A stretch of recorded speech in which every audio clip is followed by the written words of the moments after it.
Panayikulam semi camp കേസിലെ കൊച്ചിയിലെ പ്രത്യേക എൻഐഎ കോടതി ഇന്ന് വിധി പറയും. 17 പേരാണ് കേസിലെ പ്രതികൾ. മതവികാരം ആളിക്കത്തിച്ച് രാജ്യത്തിനെതിരെ യുദ്ധം ചെയ്യാൻ പ്രേരിപ്പിക്കുന്ന യോഗം ചേർന്നുവെന്നാണ് പ്രതികൾക്കെതിരെയുള്ള പ്രധാന കുറ്റം. നിരോധിക്കപ്പെട്ട സംഘടനയായ സിമിയിൽപ്പെട്ട പ്രവർത്തകർ 2006 ഓഗസ്റ്റ് 15 ആലുവയ്ക്കടുത്ത് പാനായിക്കുളത്തെ ഹാപ്പി ഓഡിറ്റോറിയത്തിൽ യോഗം ചേർന്നുവെന്നാണ് കേസ്.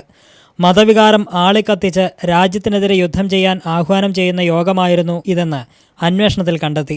18 പേരാണ് യോഗത്തിൽ പങ്കെടുത്തത്.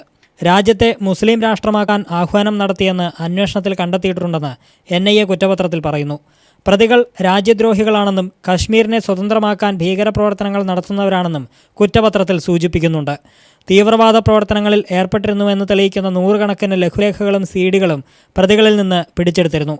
ബിനാനിപുരം പോലീസ് ആദ്യം അന്വേഷിച്ച കേസ് 2009 ഡിസംബർ 24 എൻഐഎ ഏറ്റെടുത്തത്. 17 പേർക്കെതിരെയാണ് എൻഐഎ കുറ്റപത്രം സമർപ്പിച്ചത്. ഒരാളെ കോടതി മാപ്പുസാക്ഷിയാക്കിയിരുന്നു. മുഴുവൻ പ്രതികളുടെയും വിചാരണ പൂർത്തിയാക്കിയ കേസിൽ 50ഓളം സാക്ഷികളെ പ്രോസിക്യൂഷൻ വിസ്തരിച്ചിരുന്നു. News bureau, Kochi.